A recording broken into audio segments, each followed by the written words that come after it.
The dust devils danced across the main street of Willow Creek, Arizona territory, as if mocking the misery that hung over the ramshackle buildings like a funeral shroud.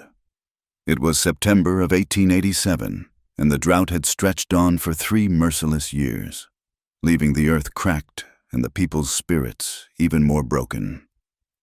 Clara Mae Thompson stood at the grimy window of her uncle's house, watching the world through glass so dirty it might as well have been painted brown. At 23, Clara was what the townspeople called unfortunate. Not in temperament. She had a gentle soul and hands that could coax life from the most stubborn garden, but in form. She stood 5 feet 9 inches in her bare feet, with broad shoulders that filled doorways and strong arms that had done the work of 2 men since she'd come to live with Uncle Josiah after the fever took her parents 5 winters past. "Girl," her uncle's voice cracked like a whip from the kitchen. "Quit your dawdling and get these dishes done. We got company coming." Clara's stomach tightened. Company at the Thompson house never meant anything good. She dried her hands on her patched apron and moved to the kitchen, where her uncle sat at the scarred wooden table, counting coins that gleamed dully in the lamplight. His wife, Aunt Prudence, stood behind him, her thin lips pressed into a line that made her look like she'd been sucking lemons since birth. "Make yourself scarce when they arrive," Prudence said without looking up. "And for Lord's sake, try not to let them see you clear. You know how you unsettle folks." Clara nodded, keeping her eyes down. She'd learned long ago that invisibility was her only defense in this house. Being big meant being blamed for eating too much, though she took only what was left after everyone else had their fill. Being strong meant doing the work of the hired hands they couldn't afford, though she received no wages. Only a corner in the root cellar to sleep and cast-off clothes that never quite covered her wrists or ankles. The dishes done, Clara retreated to her cellar corner, but voices drifted down through the floorboards. Her uncle's tone had turned oily, accommodating in a way that made her skin crawl. "She's strong as an ox," Josiah was saying. "Can work sun up to sundown without complaint. Well, you can see the problem? No man in his right mind would take her to wife, and I got 3 daughters of my own to see married proper." A stranger's voice, rough as sandpaper. "I seen bigger problems than that. Thompson, question is, can she travel? We got near 300 miles to cover. She can walk it if need be. Like I said, strong as they come." Clara pressed her fist to her mouth, understanding flooding through her like ice water. They were selling her, like livestock. Like the old plow horse they'd traded last spring for seed that never grew. $20 and 2 bags of flour, the stranger said, plus a tin of tobacco. Final offer. Done. The word fell like a judge's gavel, sealing her fate. Clara heard chairs scraping, boots moving toward the cellar door. She stood, straightening her spine. If she was going to be sold like chattel, at least she wouldn't cower. The door swung open, and Uncle Josiah descended, followed by a man who looked like he'd been carved from old leather and meanness. Ezra Flint, they called him, a trader who dealt in things that shouldn't be traded. His eyes, small and dark as beetle shells, swept over Clara with the calculating gaze of someone appraising horseflesh. "She'll do," Flint said. "Get your things. Girl, we leave within the hour." "I don't have things," Clara said quietly, meeting his gaze with more courage than she felt. Flint laughed, a sound like rocks grinding together. "Even better. Josiah, get her up here. Need to get the papers signed proper-like." The papers. As if a bill of sale could make this legal. But Clara knew better than to protest. In a territory where law was whatever the strongest man said it was, a woman like her had no voice that anyone would hear. They bound her wrists with rope that chafed and burned, though she gave them no reason to think she'd run. Where would she go? She had no money, no family beyond the uncle who'd just traded her for flour and tobacco. No place in this world that would welcome someone like her. The wagon waited outside, already loaded with supplies and other human cargo. 2 Chinese women who kept their eyes down and a Mexican boy who couldn't have been more than 14. Clara was pushed up beside them. the rope around her wrists tied to an iron ring bolted to the wagon bed. As they rolled out of Willow Creek, Clara allowed herself one last look back.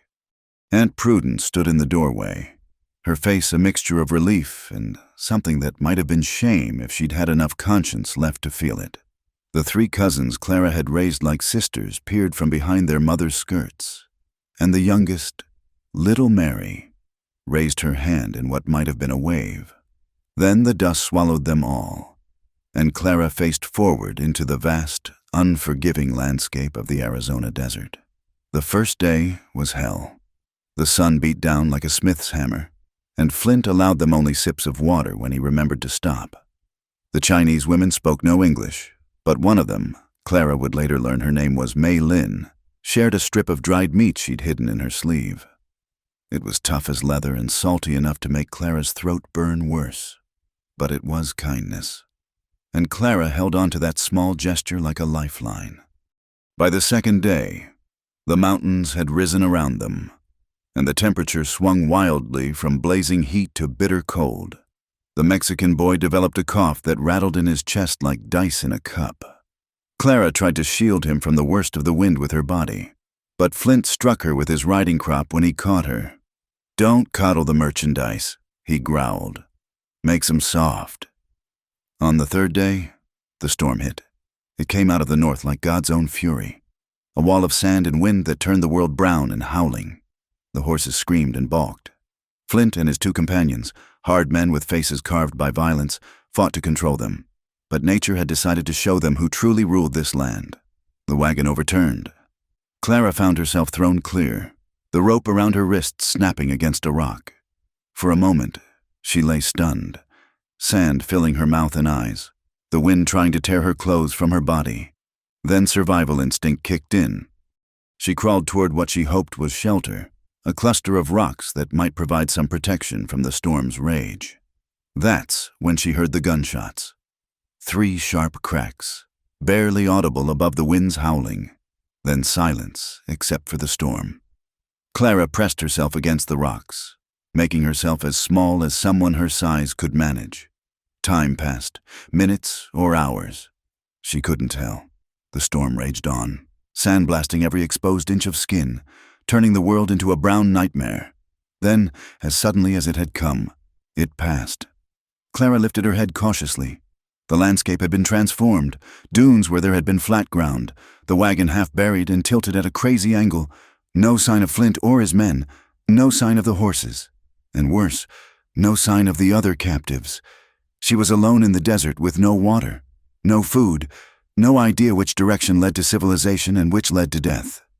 The sun was already beginning its descent toward the western mountains, and Clara knew that the desert night would be as cruel as its day. That's when she saw him, a lone rider, moving slowly through the transformed landscape, leading a string of horses, even from a distance. Clara could see he sat his mount differently than Flint and his kind, not like someone who used horses, but like someone who understood them. He was following the trail, or what was left of it, and his path would bring him close to her hiding spot. Clara faced a choice: stay hidden and likely die of thirst before another human passed this way, or reveal herself and risk landing in the hands of someone potentially worse than Flint. The rider drew closer, and she could see more details now: a dusty black hat, leather chaps, a rifle in a saddle scabbard, a cowboy, maybe, or another traitor. Or worse. But as death by thirst was certain and death by stranger only probable, Clara made her choice. She stood slowly, raising her bound hands above her head in a gesture of surrender. The rider's horse spooked slightly, and he controlled it with a gentle hand before his gaze found her. For a long moment, they simply looked at each other across the sand-swept distance. Then he swung down from his saddle with an easy grace and began walking toward her, his hand notably not going to the gun at his hip. As he drew closer, Clara could see his face, weathered but not old, maybe 35 years, with eyes the color of the storm that had just passed. Gray eyes that held something she hadn't expected to see: concern. The stranger stopped 10 feet away, his gray eyes taking in the rope burns on Clara's wrists. The torn dress, the bruises that had bloomed purple and yellow along her arms. He raised his hands slowly, showing empty palms. "Easy now," he said, his voice low and calm, like he was gentling a spooked horse. "Name's Jesse Carter. I'm not going to hurt you." Clara kept her hands up, though her arms ached. Trust was a luxury she couldn't afford. "There were others," she managed through cracked lips. "In the wagon." Jesse's expression darkened as he surveyed the overturned vehicle. "I'll look, but first," he pulled a knife from his belt, and Clara flinched. "Just the rope," he said gently, waiting for her slight nod before stepping closer. The blade sliced through her bonds like they were paper. Clara rubbed her raw wrists, watching as Jesse moved toward the wagon with careful steps.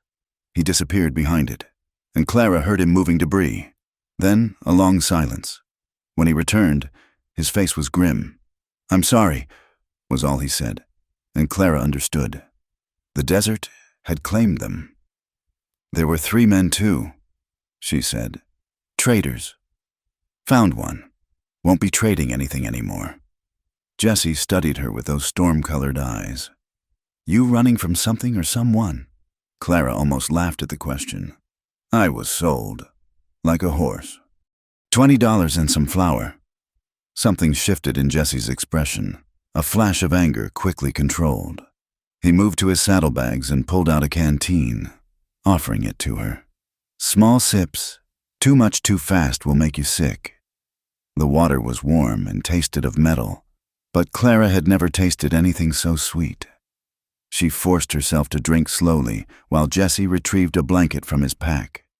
"We need to move," he said, wrapping the blanket around her shoulders. "Storm like that, there'll be scavengers coming, human and otherwise." He looked at her steadily.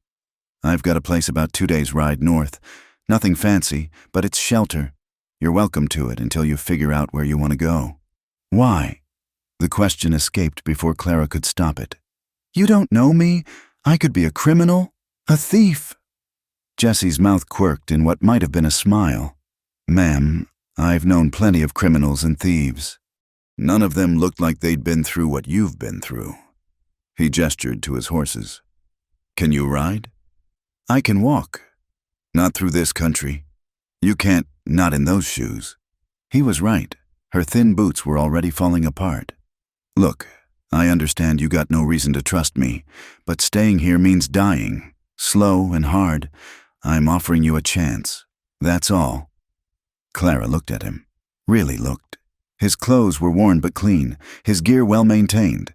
The horses were healthy, their coats glossy despite the dust. A man who took care of his animals was likely to take care of people too. Maybe. "All right," she said finally. Jesse nodded and led her to a sturdy bay mare. "This is Rosie. She's gentle as they come." He helped Clara mount, his hands careful and impersonal on her waist. Even so, Clara tensed at the contact, and he immediately stepped back. They rode north as the sun died behind the mountains, painting the sky in shades of blood and gold. Jesse led, setting an easy pace that wouldn't tax the horses or their unexpected passenger. He'd given Clara his coat when the temperature began to drop, leaving himself in just a worn flannel shirt. They made camp in a sheltered canyon as full dark fell. Jesse built a small fire with practiced efficiency, then set about making a simple meal of beans and hardtack. He worked in comfortable silence, giving Clara space to process the day's events. "Thank you," Clara said finally, accepting a plate of food. "For all of this." Jesse shrugged. "It's what any decent person would do. You'd be surprised how few decent people there are." That earned her a long look. "Maybe, but I figure decency's like water in the desert, scarce, but that makes it more precious, not less." They ate in companionable silence. Clara found herself stealing glances at her rescuer. He had the lean, weathered look of a man who lived outdoors. But there was something else too, a sadness around his eyes that spoke of old griefs. "You live alone?" she asked. "I do now." The words carried weight. Jesse stared into the fire. "Had a wife once, Sarah. Fever took her 3 winters back, along with the baby she was carrying. I'm sorry." So am I. He poked at the fire with a stick. What about you? Family? Clara thought of Uncle Josiah counting his coins. None that would claim me. Their loss. The simple statement made her throat tight. When was the last time anyone had suggested she might be something other than a burden? That night, Jesse gave her his bedroll and slept sitting up against his saddle, rifle across his knees. Clara lay awake for a long time, listening to the coyotes calling in the distance and the soft breathing of the horses. For the first time in years, she felt something like safe. The next 2 days passed in a blur of travel. Jesse kept up a steady stream of quiet conversation, pointing out landmarks, teaching her to read the weather in cloud formations, showing her which plants could provide water in an emergency. He never asked why she'd been sold, never commented on her size or appearance. He simply treated her like a person, a revelation that left Clara feeling oddly vulnerable. On the evening of the second day, they crested a rise, and Jesse pointed to a cluster of buildings nestled against a mountainside. Home, he said simply. It wasn't much, a small cabin, a barn, a corral, but it was the most beautiful thing Clara had ever seen. Real shelter, a place where she could rest without fear of being dragged away in the night. Jesse helped her dismount, steadying her when her legs nearly buckled. Easy, you've been through hell? Take your time. The cabin was sparse but clean. One room with a bed in the corner, a table with 2 chairs, a cook stove, shelves lined with supplies. Jesse immediately set about making it comfortable for her, bringing in fresh water, starting a fire in the stove. You take the bed, he said. I'll bunk in the barn. I couldn't. You could and you will.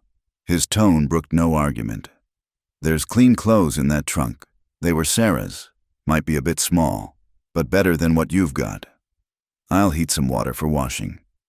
Clara stood frozen as he bustled about. This kindness was so foreign, so unexpected, that she didn't know how to respond. Why are you doing this? Jesse paused in his work.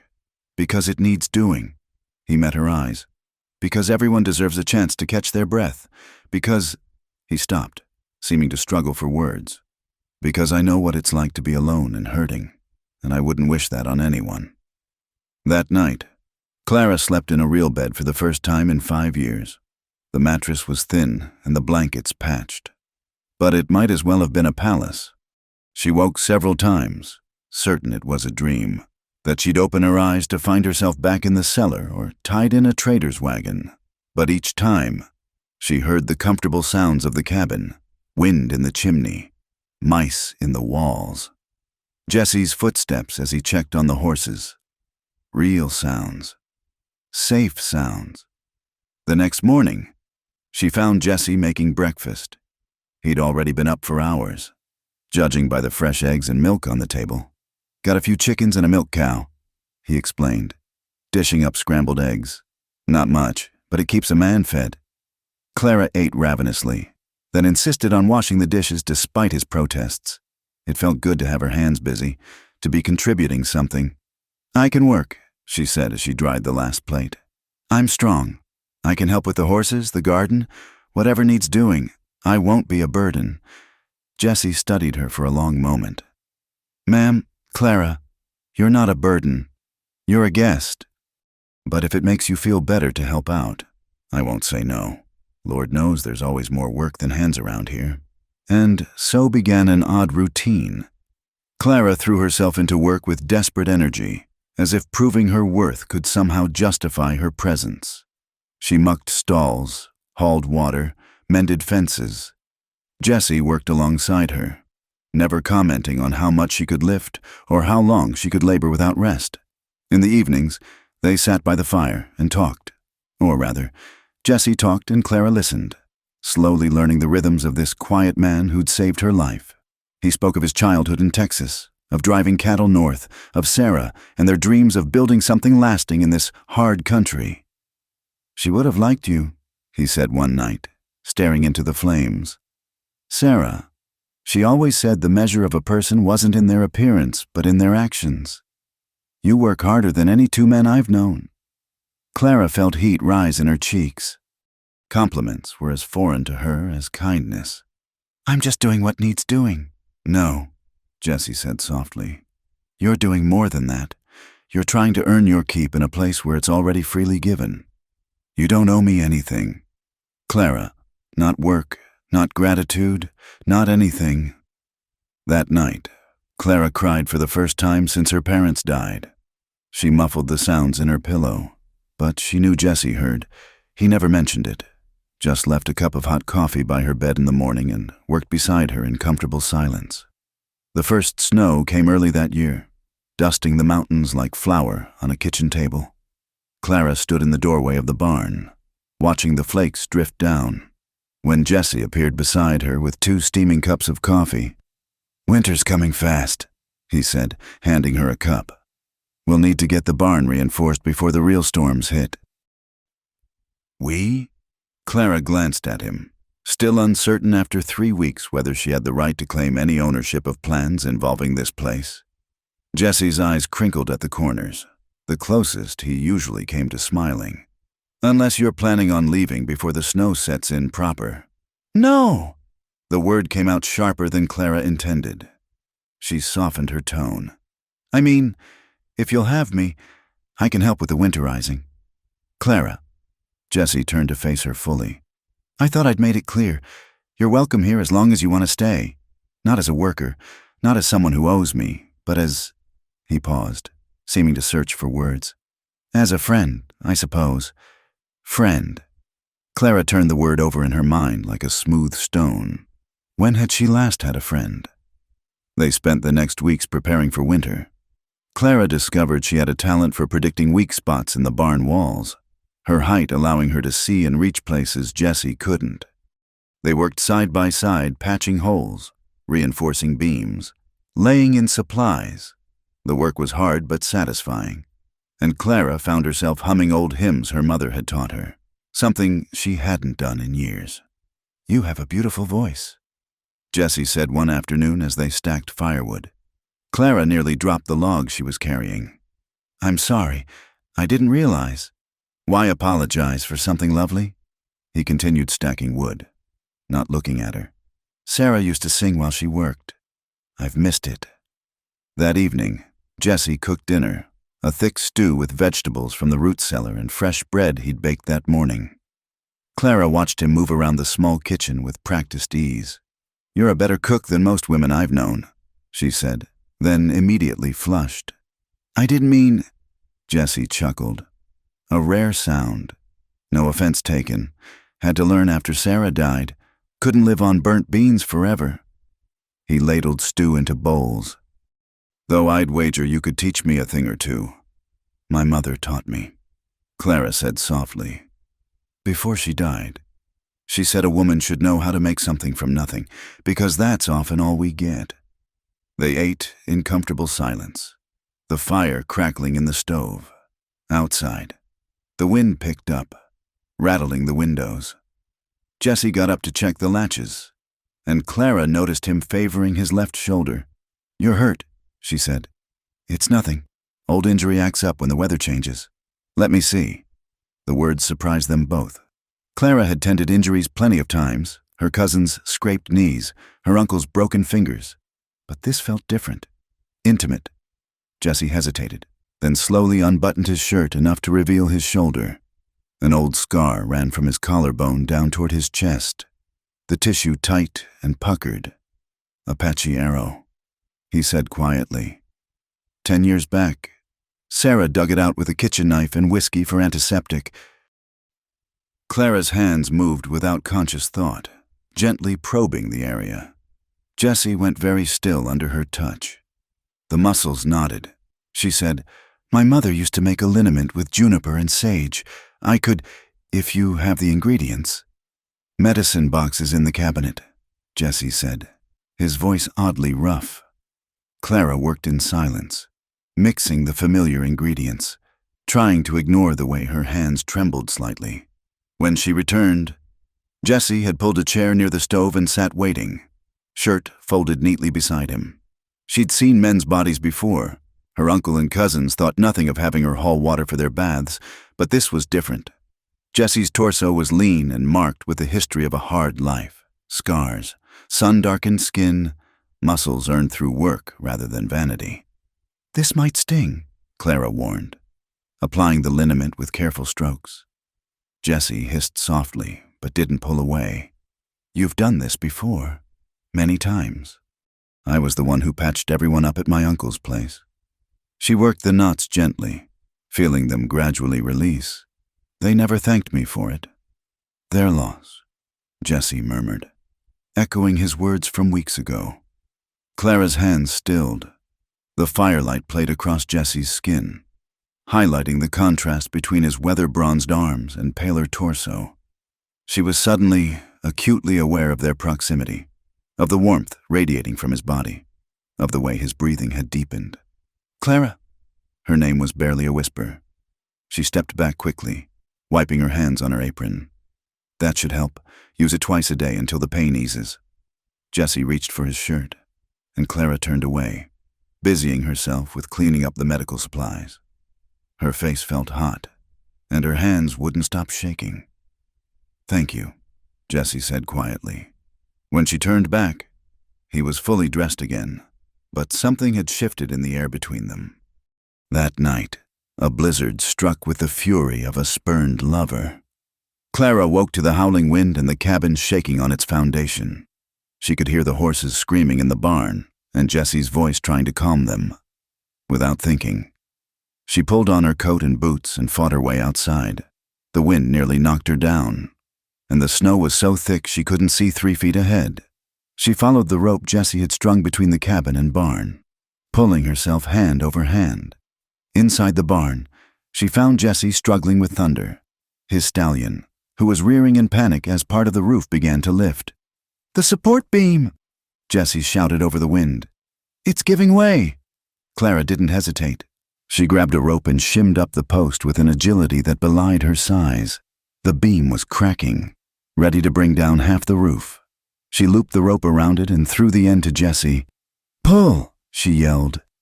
Together, they managed to secure the beam temporarily, long enough for Clara to brace it with a spare timber. By the time they finished, both were exhausted and soaked with snow. Jessie caught her as she climbed down, his hands firm on her waist. For a moment, they stood frozen, breathing hard, faces inches apart. "You could have been killed," he said roughly. "So could you." His hands tightened on her waist. "Clara, Thunder chose that moment to kick his stall door. Breaking whatever spell had held them, Jessie stepped back, running a hand through his wet hair. "We should get back inside," he said, "before we freeze." They made their way back to the cabin in silence, but once inside, Jessie insisted on checking Clara for injuries. His fingers were gentle as they probed a bruise forming on her shoulder where debris had struck her. "You're always taking care of everyone else," he murmured. "Who takes care of you?" The question hung in the air between them. Clara couldn't answer because the truth was too pathetic. No one had taken care of her since her mother died. She'd been useful, necessary even, but never cherished. Jessie seemed to read the answer in her silence. His hand moved from her shoulder to cup her cheek, thumb brushing away a tear she hadn't realized had fallen. "Clara," he said softly, "you're not what they told you. Not too big, not too anything. He struggled for words. "You're magnificent. The way you climb that beam, the way you work, the way you are. Any man who can't see that is a fool." Clara's breath caught. No one had ever called her magnificent. No one had ever looked at her the way Jessie was looking at her now, like she was something precious and rare. "I'm just me," she whispered. "Exactly," Jessie said, and kissed her. It was gentle, almost tentative, as if he was afraid she might bolt. Clara had never been kissed before. Who would kiss the giant girl who slept in the cellar? But instinct took over. She leaned into him, hands coming up to rest on his chest. When they finally broke apart, both were breathless. "I'm sorry," Jessie started, but Clara pressed a finger to his lips. "Don't," she said. "Don't apologize for the first good thing that's happened to me in years." Jessie caught her hand, pressing a kiss to her palm. "You deserve so many good things. Clara, So many. They sat by the fire until the storm passed, not talking much but sitting closer than before. When Clara finally went to bed, Jesse caught her hand. "Stay," he said simply. "Not, I'll sleep by the fire, but stay in here tonight. I need to know you're safe." Clara nodded, understanding. After the terror of the storm, the thought of being alone was unbearable. She lay in the narrow bed, watching Jesse settle by the fire with his blanket, and wondered at this new feeling blooming in her chest. For the first time in her life, Clara May Thompson felt wanted. Not useful, not necessary, but wanted. It was terrifying and wonderful and worth every moment of the journey that had brought her here. The storm passed by morning, leaving the world white and new. As Clara helped Jesse dig out the barn and check on the animals, she caught him watching her with that soft expression that made her stomach flutter. "What?" she asked, self-conscious. "Nothing," he said. "Just thinking how different this winter's going to be." "Different how?" Jesse smiled, a real smile that transformed his weathered face. "Better," he said simply. "Much better." The trip to Cedar Falls took 3 hours by wagon, and Clara spent every minute of it wishing she could disappear. Jesse had insisted she needed proper winter clothes and supplies, refusing to hear her protests about the expense. "Considerate wages for all the work you've done," he'd said, ending the discussion. Now, as they rolled down Main Street, Clara pulled her shawl up despite the mild weather, trying to make herself smaller. It never worked. People still stared. Women whispered behind their hands, and children pointed until their mothers slapped their hands down. "Easy," Jesse murmured beside her. "You've got as much right to be here as anyone." He pulled the wagon up outside Morrison's general store. The boardwalk was crowded with Saturday shoppers, and Clara felt every eye turn their way as Jesse helped her down. She heard the whisper start immediately. "Lord have mercy, look at the size of her. No wonder she's with Jesse Carter. No decent woman would have him after he went strange. Poor man, taking in strays again." Jesse's jaw tightened, but he simply offered Clara his arm. "Shall we?"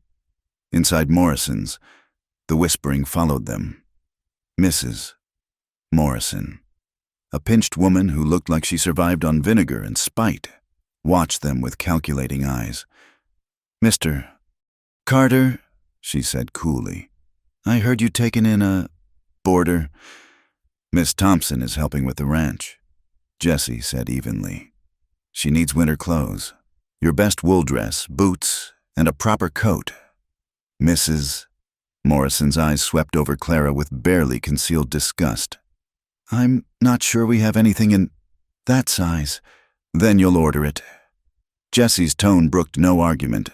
They managed to find boots that fit and a coat that almost closed properly. Mrs. Morrison took Clara's measurements with the enthusiasm of someone handling diseased cattle, muttering about special orders and extra fabric costs. They were examining fabric when trouble walked through the door. 3 men Clara recognized from town: Dan Hutchins, Pete Marlowe, and Jake Brennan. Hutchins had tried courting one of her cousins before Uncle Josiah ran him off for being worthless trash. The years hadn't improved him any. Well, Hutchins drawled, sauntering over. "Jesse Carter and his new pet. Heard you picked up some merchandise from that trader who got himself lost in the storm." Jesse went very still. "Miss Thompson is a free woman and a guest at my ranch. You'll speak of her with respect or not at all." "Respect?" Pete Marlowe laughed, the sound ugly in the quiet store. "For that? Hell. Carter, I knew you were desperate after your wife died, but this is scraping the bottom of the barrel, though I suppose when a woman's that big, she can't be choosy about spreading her—" He never finished the sentence. Jesse's fist connected with his jaw with a crack that echoed through the store. Marlowe went down hard, blood streaming from his nose. "Jesse, no!" Clara grabbed his arm as he started for Hutchins. "They're not worth it." "Listen to your woman, Carter." Hutchins sneered, though he'd taken a step back. "Before we have to put you down like the mad dog you are." Jake Brennan, younger and stupider than his companions, made the mistake of reaching for Clara. Maybe we should check the merchandise ourselves, see what's got Carter so... Clara didn't think. Her hand shot out, grabbing Brennan's wrist and twisting. The man yelped and dropped to his knees. "Touch me again," she said quietly, "and I'll break it." For a moment, the store was silent except for Marlowe's groaning. Then Sheriff Watson pushed through the crowd that had gathered. "What's going on here?" "Carter attacked Pete for no reason," Hutchins said quickly. "And that woman threatened Jake." Watson, a thin man who owed his position to whoever paid him most, looked between the parties with calculating eyes. "That true, Carter? They insulted Miss Thompson," Jesse said flatly. "I defended her honor." "Her honor," Watson smirked. "From what I hear, she doesn't have any to defend. Now, I could arrest you for assault, or you could pay the fine here and now. $50. $50, Clara gasped. That was more than most men made in 2 months. "That's robbery," Jesse growled. "That's the law." Watson's hand moved to his gun. "Your choice, Carter." Jesse reached for his wallet, but Clara stopped him. "No, if there's a fine to be paid, I'll work it off. Sheriff, I'll take a position in town, send you the money as I earn it." "Clara, no," Jesse said sharply. "The only position you're fit for is flat on your back in the saloon." Hutchins leered, "Though they'd have to reinforce the beds first." This time, Clara didn't hold Jesse back. He laid Hutchins out with one punch, then turned to Watson. "Add it to my fine." They left with Jesse $50 poorer and the entire town talking. Clara sat rigid beside him in the wagon, hands clenched in her lap. "I'm sorry," she said once they'd cleared town. "This is my fault. If I wasn't with you—" "Stop." Jesse pulled the wagon to a halt and turned to face her. "Those men are trash. They've been trash since the day they were born, and they'll be trash until the day they die. Nothing about you made them that way. But the money is just money. I'd pay 10 times that to see Hutchins bleeding in the dirt again." He touched her chin gently, turning her face toward him. "You defended yourself perfectly. I'm proud of you." Clara's eyes filled with tears. "They all hate me. They think that we're... Let them think what they want. We know the truth." "Do we?" Clara pulled away. "Jesse, maybe I should leave. You don't need this kind of trouble. You were respected before." "Respected?" Jesse laughed bitterly. "Clara, they think I went mad after Sarah died. They whisper about how I talk to horses more than people, how I live alone out here like a hermit. The only difference now is they have something new to whisper about." They drove in silence for a while, the mountains rising around them like protective walls.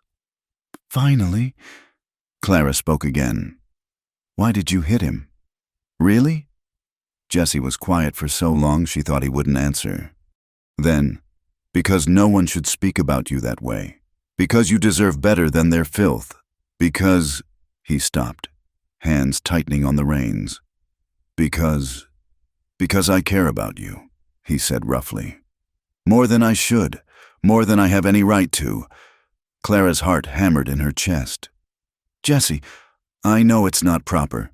I know you're under my protection and I shouldn't, but Clara, these past weeks have been the first time I've felt alive since Sarah died. The way you work beside me, the way you hum when you're happy, the way you stood up to those men today." He shook his head. "You're the strongest woman I've ever known, and they can't see it because they're blind and stupid and—" Clara kissed him. It was awkward, leaning across the wagon seat, but she didn't care. When they broke apart, Jesse looked stunned. "You don't have to do that," he said. "You don't owe me, Jesse Carter. If you say one more word about what I owe you, I'll throw you off this wagon myself." Clara took a shaky breath. "I kissed you because I wanted to, because you see me as more than a burden or a freak, because you make me feel like I matter." Jesse studied her face for a long moment, then pulled her close. This kiss was different, deeper, more certain. When it ended, he rested his forehead against hers. "You matter," he said softly. "More than you know." They made it home as the sun was setting. painting the sky in shades of rose and gold. As Jesse helped her down from the wagon, his hands lingered on her waist. "Stay with me tonight," he said quietly. "Not in the barn. In the cabin. He swallowed. "In my bed." Clara's face flamed. "Jesse, I don't know." "I'm not asking for that. Not unless you want it. I need you close tonight. After today, I need to know you're here. That you're real. That this isn't just another dream that'll fade come morning." She understood. The confrontation in town had shaken something loose in both of them, made the precarious nature of happiness clear. "All right," she whispered. That night, they lay together fully clothed on top of the quilts. Jesse's arms around her, Clara's head on his chest. She could hear his heartbeat, steady and strong. "I love you," he said into the darkness. "I didn't mean to, didn't think I could after Sarah, but I do." Clara lifted her head to look at him. In the moonlight through the window, his face was vulnerable, younger looking. "I love you too," she said, the words feeling strange and wonderful in her mouth.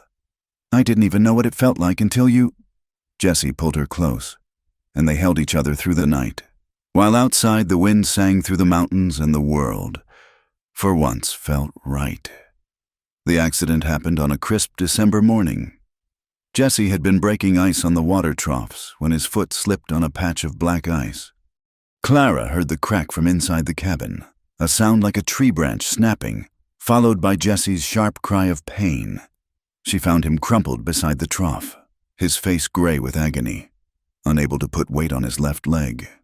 Together, they managed to get him inside, but when Clara carefully cut away his boot, they both saw the unnatural angle of his ankle. "It's broken," Jesse said through gritted teeth. "Needs setting." Clara had set bones before, her cousin's arm, a neighbor's finger, but never anything this serious. "I should ride for the doctor. Doc Morrison won't come out here, not for me." Jesse's laugh was bitter.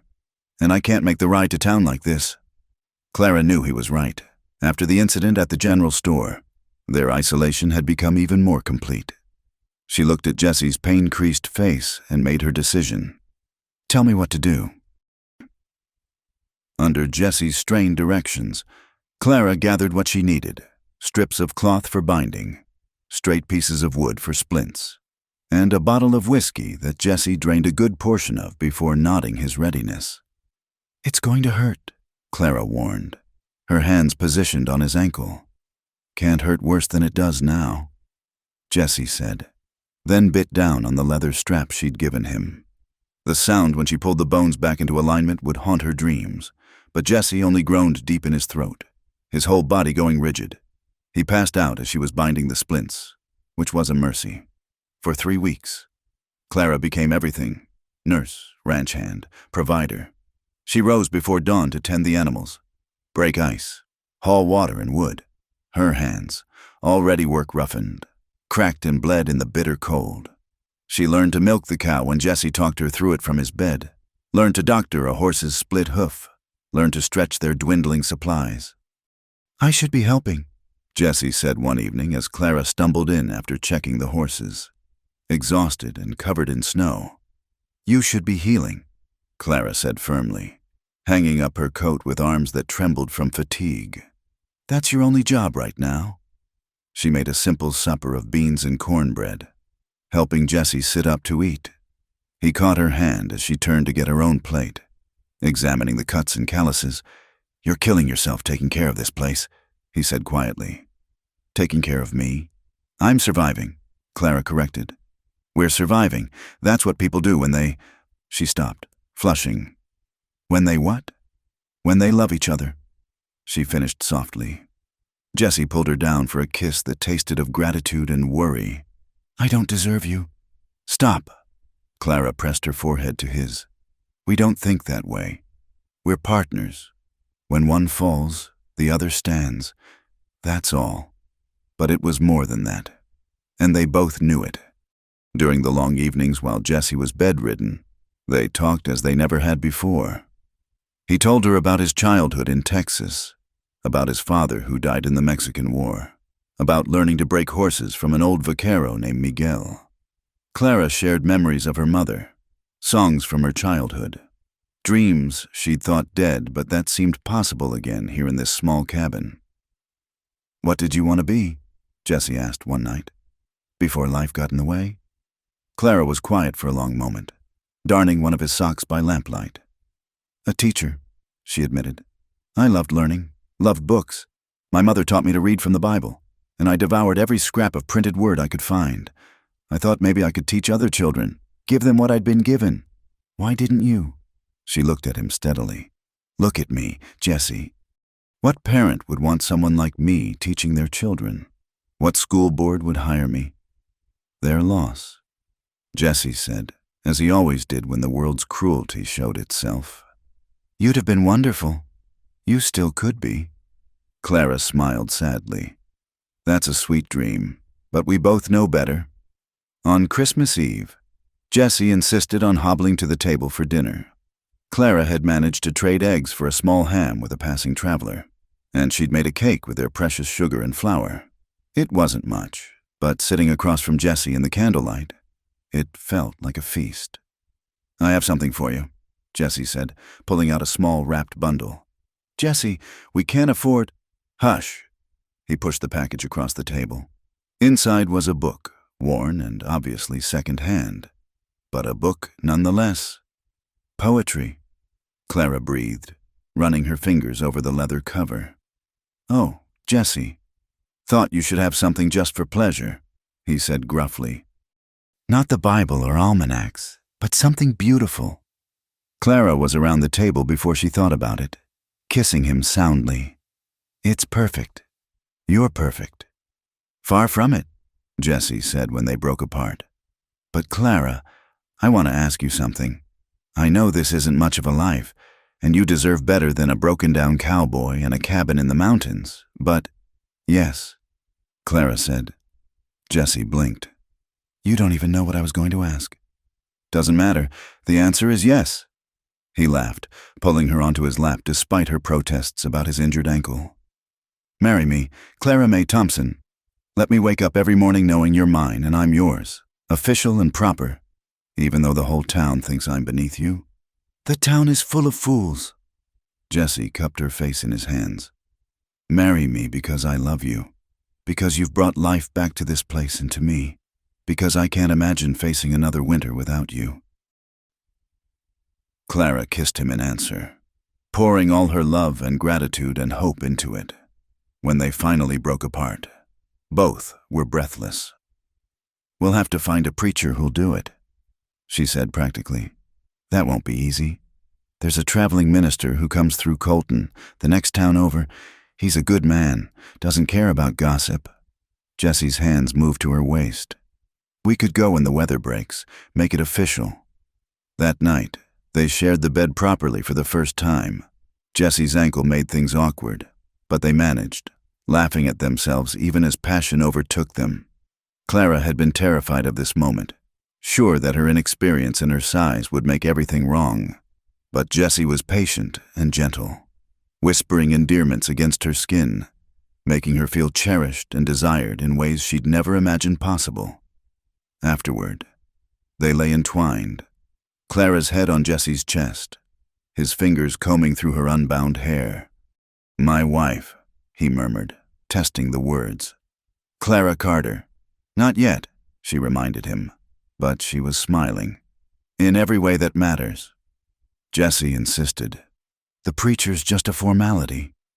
Outside, snow began to fall again, blanketing the world in pristine white. But inside the little cabin, warmth reigned, not just from the stove, but from two hearts that had found their match against all odds. The next morning brought a blizzard that lasted 3 days, sealing them in their private world. Jessie's ankle was healing well, and he could now move around with a crutch Clara had fashioned from a sturdy branch. They worked together to keep the animals fed and watered, Jessie directing and Clara doing the heavy work. On the third night, as the storm finally began to ease, they sat together watching the fire, Clara reading aloud from her book of poetry. Jessie's arm was around her, his chin resting on her head. I never expected this, he said suddenly. What? Happiness. After Sarah died, I thought that part of my life was over. I was just existing, waiting for my turn to join her, I suppose. He pressed a kiss to Clara's hair. Then you came along and reminded me that life is for living. Clara set the book aside and turned in his arms. You saved me, Jessie, in every possible way. We saved each other, he corrected. That's what love does. I think it makes us better than we could be alone. They made love slowly, savoring each touch and kiss, the storm outside making their intimacy feel even more precious. And when Clara lay spent and satisfied in Jessie's arms, she thought about the girl who'd been sold for $20 and some flour and marveled at how far she'd come. That girl had believed herself worthless, too big, too much for anyone to want. This woman knew herself to be treasured, desired, loved. The transformation was Jessie's gift to her, but also her gift to herself. The courage to accept love when it was offered, to believe she deserved it. Spring will come, Jessie murmured, already half asleep. We'll go to Colton, find that preacher, make you Mrs. Carter proper. I'm already yours. Clara whispered back. Paper won't change that. But she wanted it anyway. The ceremony, the recognition, the right to call Jessie her husband in the eyes of God and man. It was a dream she'd never allowed herself to have, and now it was within reach. As sleep took her, Clara's last thought was a prayer of gratitude. For Jessie, for this cabin, for the life they were building together, for the knowledge that sometimes the things that seem like endings are really beginnings in disguise. The sound of horses woke Clara from a deep sleep. Not the familiar nickering of Jessie's horses, but the harsh voices of men and the creak of leather. She reached for Jessie, but his side of the bed was empty. He'd gone to check on a sick calf before dawn. Clara pulled on her dress with trembling fingers, her heart already knowing what her mind refused to accept. Through the window, she saw them, 5 men, their faces covered with bandanas, and leading them, his cold eyes unmistakable even from a distance, was Ezra Flint. The traitor had survived the desert storm. Clara grabbed the rifle from above the door, checking that it was loaded. Jessie had taught her to shoot over the winter months. Patient lessons in the snow. She was a fair shot now. But 5 men. The door exploded inward before she could bar it. Flint stood in the doorway, his face scarred from sun and sand, his smile pure malice. Well, well, the stolen merchandise, living high and mighty. His eyes swept over her, taking in the neat cabin, the wedding quilt on the bed. Playing house with that cowboy. Are we? I'm a free woman, Clara said, raising the rifle. Get out, Flint laughed. Free? Girl, you were bought and paid for. That makes you property, my property, that I aim to collect. The only thing you'll collect is a bullet, Clara said steadily. Maybe, Flint gestured to his men. But not before my boys here have their fun. See, you cost me considerable trouble, lost 2 men and a wagon full of goods because of that storm. Time you paid that debt. One of the men lunged. Clara fired, catching him in the shoulder. He screamed and fell back, but another was already on her, wrestling for the rifle. She fought with desperate strength, but they were too many. The rifle was torn from her hands, and cruel fingers dug into her arms as they forced her to her knees. Feisty, Flint observed. That'll bring a better price in certain establishments, though we might have to break that spirit first. That's when they heard it, the thunder of hooves approaching fast. Jessie burst into view on thunder, rifle already raised. His first shot took one of Flint's men out of the saddle. The second sent another diving for cover. Let her go! Jessie's voice was deadly calm, but Clara could see the fury in every line of his body. The hero arrives, Flint sneered, but he'd drawn his pistol, pressing it to Clara's temple. Drop the rifle, cowboy, or I decorate your cabin with her brains. Jessie dismounted slowly, never taking his eyes off Flint. This is between you and me. Let her go. Everything's about her, Flint snarled. Cost me money, cost me men. Someone's got to pay. Then I'll pay. Whatever you think she's worth, I'll pay double. Just let her go." "Jesse, no!" Clara struggled against the hands holding her. "Touching," Flint said. "But money won't give me back my reputation. Won't give me back the respect I lost when word got out a girl escaped from Ezra Flint." He cocked the pistol. "Drop the rifle. Carter, last warning." Jesse let the rifle fall. Immediately, 2 of Flint's men were on him, forcing him to his knees beside Clara. Blood ran from a cut above his eye where someone had struck him with a gun butt. "Now then," Flint said conversationally, "here's how this plays out. The girl comes with me. You, Cowboy. You get to watch us leave. If you're smart, you'll count your blessings, that's all that happens. If you're stupid and try to follow—" He shrugged. "Well, accidents happen on the trail. You're not taking her." Jesse's voice was low. "Dangerous." "No?" Flint backhanded him casually. "And how exactly do you plan to stop me?" That's when Clara remembered the knife. Jesse always kept a skinning knife in his boot. Had taught her to do the same. "A person should never be completely unarmed," he'd said. The man holding her arms hadn't thought to check her boots, moving slowly, making it look like she was shifting position from the pain of kneeling. Clara worked the small blade free. She caught Jesse's eye, saw the minute widening that told her he understood. "Wait," she said, letting tears enter her voice. "Please, if I come willingly, will you leave Jesse alone? Will you promise not to hurt him?" Flint's smile was triumphant. "See, the merchandise knows its place. Yes, girl, you come quiet-like, and your cowboy lives." "Clara, no," Jesse said, playing his part. She turned to him, letting all her love show in her eyes. "I won't let them kill you. Not for me. Never for me." "How touching," Flint said. "Get her up, boys. Time to—" Clara moved. The knife flashed up and across, catching the man holding her across the throat. As he fell back, gurgling, she rolled away from Flint's pistol. Jesse was already moving, driving his elbow into his captor's stomach and diving for his dropped rifle. Gunfire exploded in the small cabin.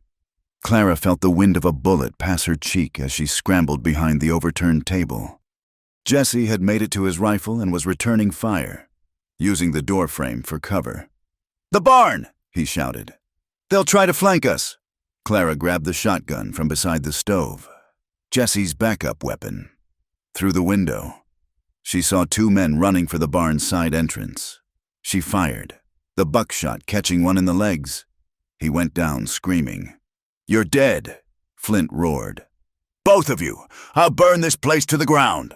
"Like hell," Clara muttered, reloading. The fight was brutal and quick.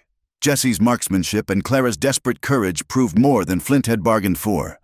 Within minutes, 2 of his men were dead, 2 wounded, and Flint himself was backed into a corner, blood seeping from a graze on his arm. "It's over," Jesse said, rifle trained on the traitor. "Drop your weapons." Flint's eyes darted between them, calculating, then, fast as a snake, he lunged not for Jesse but for Clara, a hidden derringer appearing in his hand. The shotgun blast at close range threw Flint back against the wall.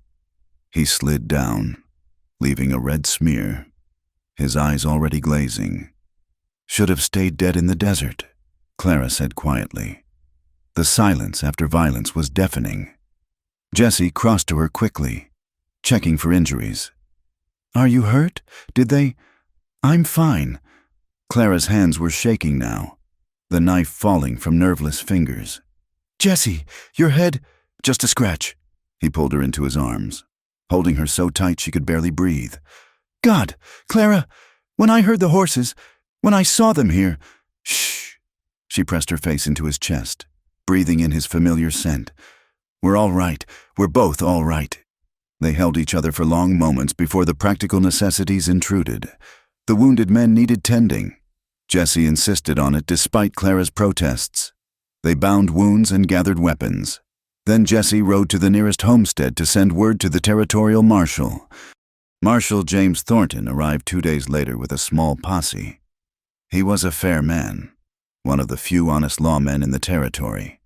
After hearing the full story and examining the evidence, his judgment was swift. Clear case of self-defense, he declared.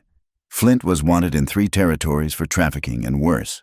There's actually a bounty on him, $200, which by rights belongs to you folks.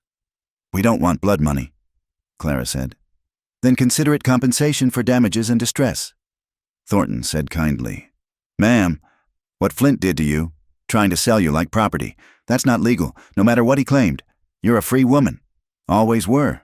After the marshal left with his prisoners and the bodies, Jessie and Clara worked together to clean and repair their home. The violence had left its mark, bullet holes in the walls, blood on the floors, but they scrubbed and patched, reclaiming their space. That night, as they lay in bed, Clara finally let the tears come. I brought this here, she sobbed.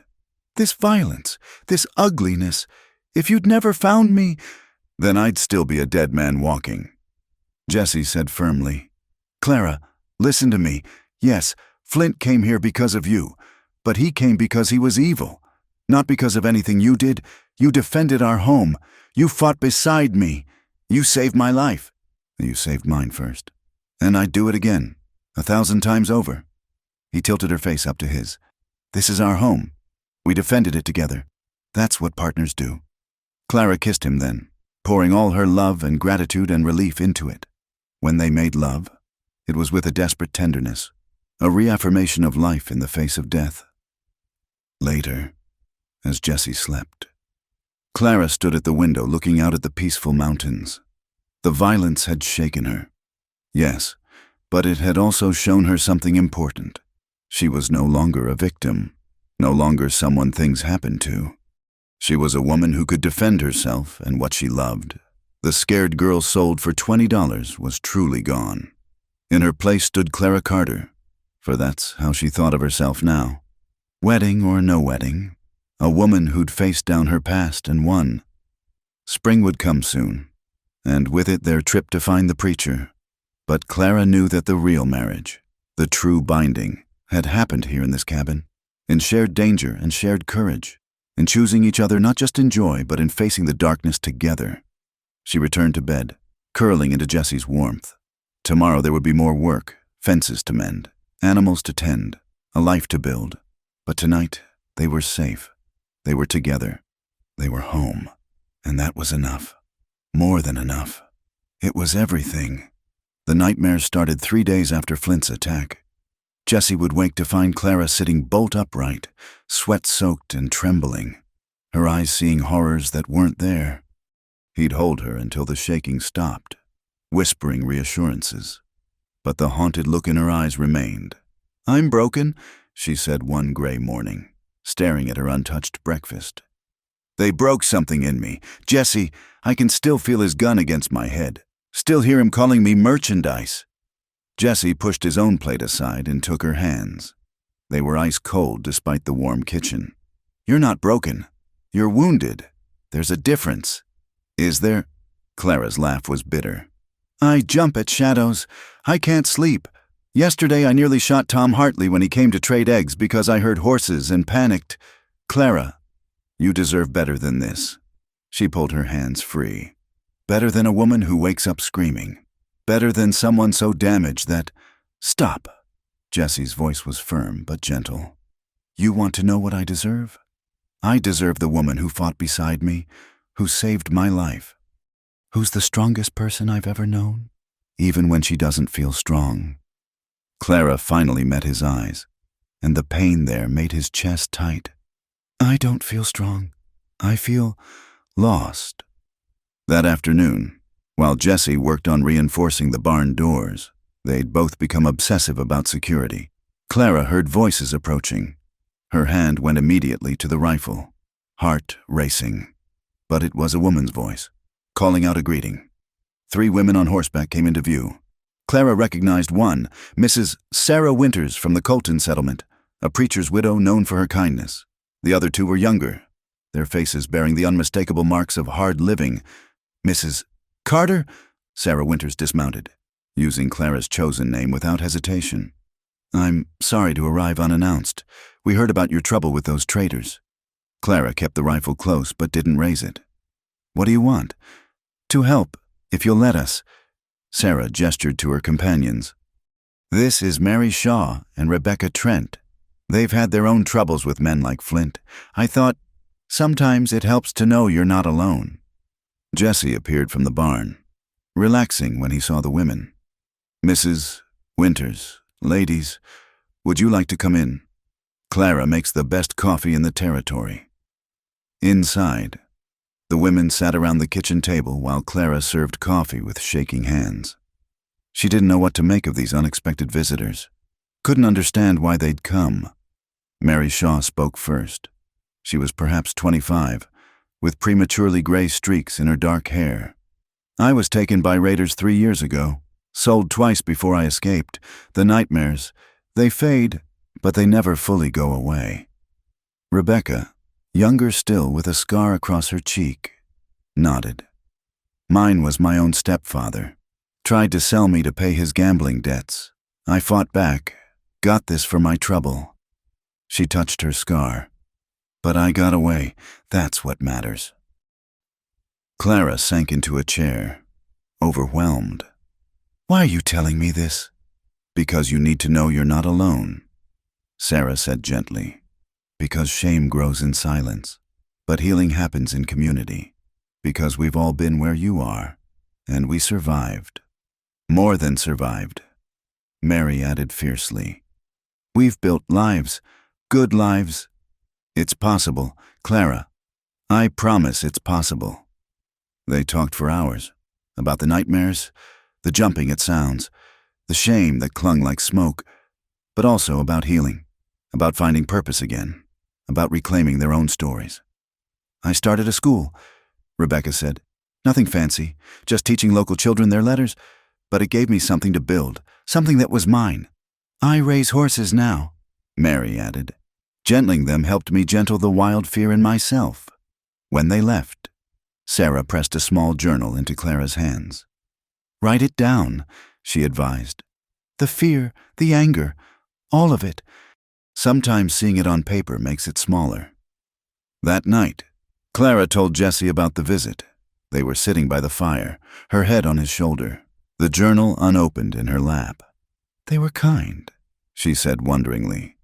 "They understood without me having to explain. People can surprise you," Jesse said. "The good ones. Anyway." Clara opened the journal, running her fingers over the blank pages. "I wouldn't know what to write. Start with the truth," Jesse suggested. "Start with today." So she did. In careful script, Clara wrote, "Today I met 3 women who showed me I'm not alone. Today I didn't jump when horses approached. Today I made coffee for guests without dropping the pot. Today was better than yesterday. Tomorrow might be better still." Over the following weeks, the women visited regularly. They brought food, companionship, and most importantly, understanding. Clara found herself looking forward to their visits, even helping Mary with her plans to expand her horse operation. "You should teach," Rebecca said one afternoon as Clara helped her review lesson plans. "You have the patience for it, and Lord knows we need more teachers out here." "Who would want someone like me teaching their children?" Clara asked, the old insecurity rising. "Someone like you?" Sarah raised an eyebrow. "You mean someone who survived hardship? Someone who understands that strength comes in all sizes? Someone who can teach girls that they're more than what the world says they are? Yes, I think that's exactly who should be teaching." The idea took root slowly. Jesse encouraged it, even clearing out the old tack room to create a small classroom. "Just to see," he said. "No pressure." Spring arrived with unusual warmth that year. The snow melted early, revealing the tough prairie grass beneath. Clara's journal had filled with entries, some dark, some hopeful. All honest. The nightmares hadn't stopped, but they came less frequently. One morning, Clara found Jesse building something behind the barn. When she investigated, she discovered he'd created a small shelter with a bench inside, facing the mountains. "What's this?" Jesse looked almost shy. "I thought, when things get too much, you could come here. Sometimes being outside helps. Sarah used to—" He stopped, flushing. "I'm sorry. I shouldn't compare." "No," Clara said softly. "Tell me about her. I want to know." They sat together on the bench, and Jesse talked about his first wife for the first time without the sharp edge of grief. She was tiny, he said. Barely came to my shoulder, but fierce. When she decided something, mountains couldn't move her. He smiled at the memory. She would have liked you, would have admired your strength. I don't feel strong most days. Strength isn't about feeling, Jesse said. It's about continuing, about building something good despite the bad, and that's what you do every day. A week later, their first students arrived, 2 shy girls from a neighboring ranch whose mother had heard about Clara's makeshift school. Clara's hands shook as she opened the primer, but when she saw the eager faces waiting to learn, something steadied inside her. Teaching came naturally. She remembered her mother's patience, her gentle corrections. She made learning a game, used everyday objects for counting, taught letters by having the girls write their own names first. You're a natural, Jesse said that evening, finding her preparing lessons by lamplight. Clara smiled, the first genuine smile he'd seen in weeks. They're so eager to learn. Little Annie asked if she could come every day. What did you tell her? That we'd start with twice a week and see. Clara set down her pencil. Jesse, I think I might be finding my way back. He kissed her temple. You were never as lost as you thought. By the end of spring, Clara had 6 regular students.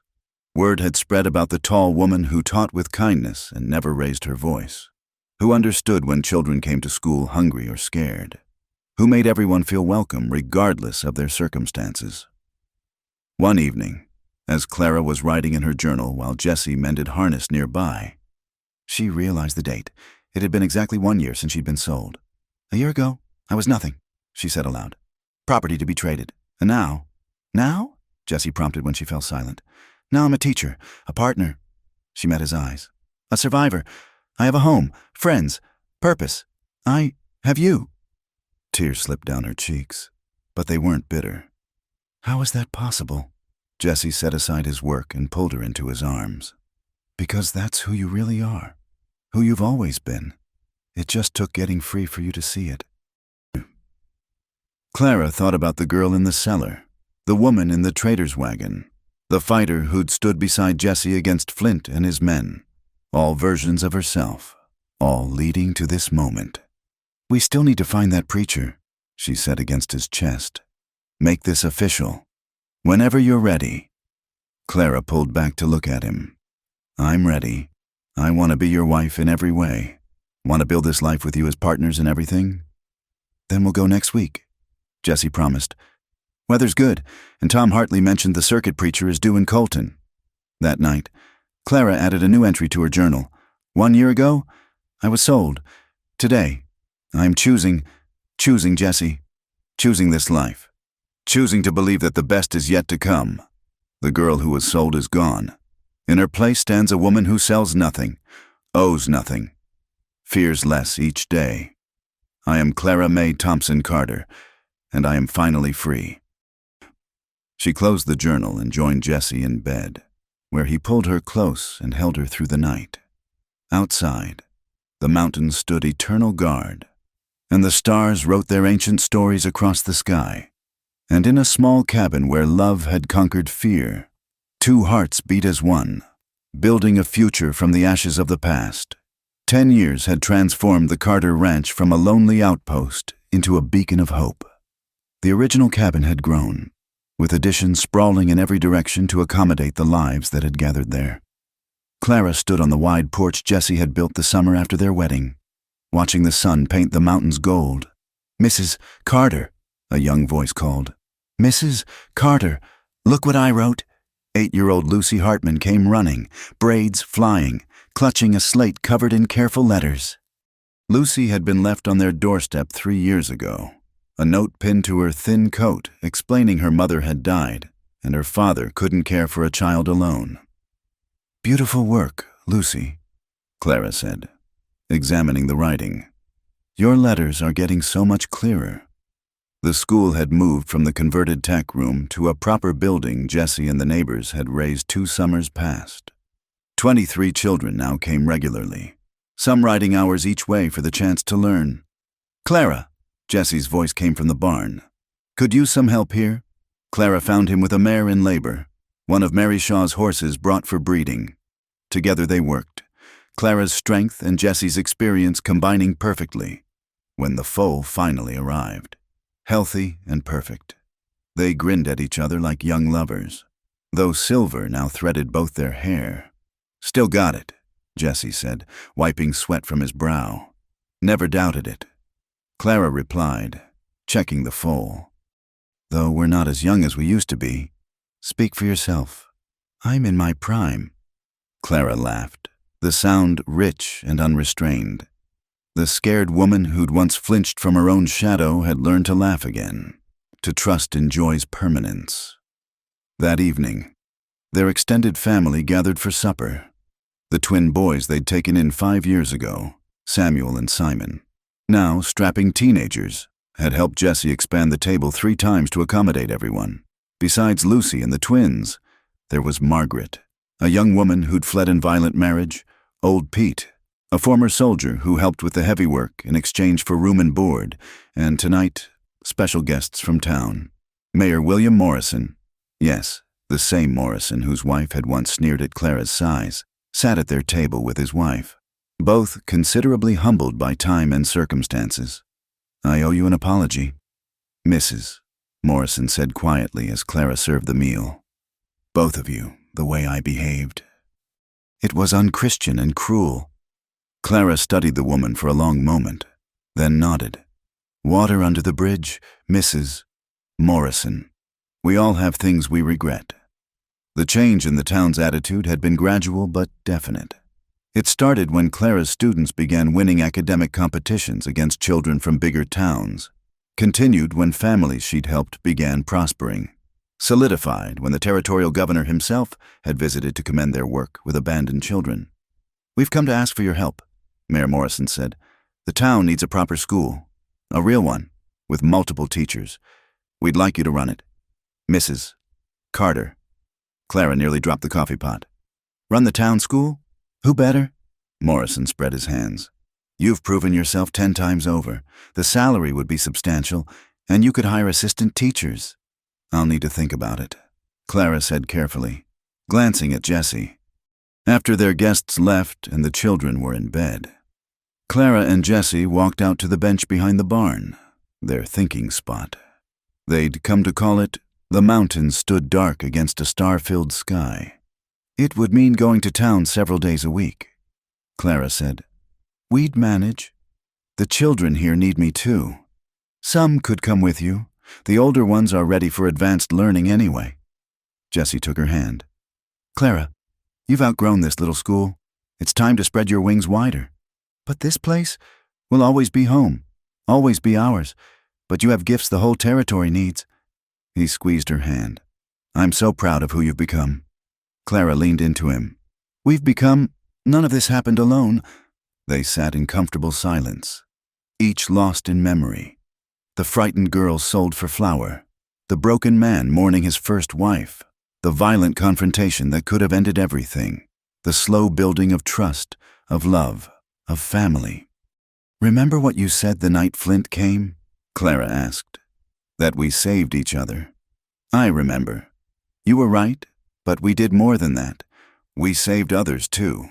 Lucy, the twins, Margaret, all of them. We made a place where broken people could heal. You made that place, Jessie corrected. I just built the buildings. Clara turned to face him. Jessie Carter, after all these years, you still don't see it. You gave me the safety to become myself, the love to believe I was worth something, the partnership that let me fly. Without you, he silenced her with a kiss, still able to make her heart race after a decade. Without you, I'd be a ghost haunting an empty house. We did this together. Clara, all of it. A week later, a delegation from Cedar Falls arrived. Word of Clara's teaching had spread, and they too wanted a school. Then came letters from other settlements, other territories. The girl once deemed too big to love had become too valuable to ignore.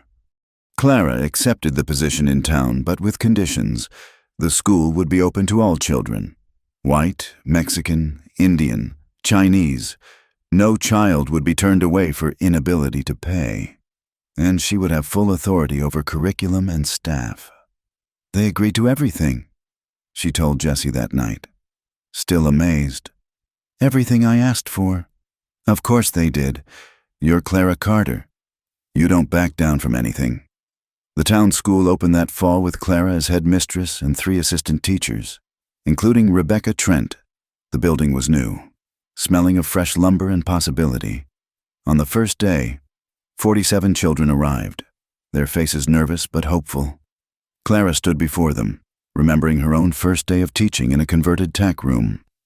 "Welcome," she said simply. "In this room, you are all equal. In this room, you all have the chance to become whatever you dream.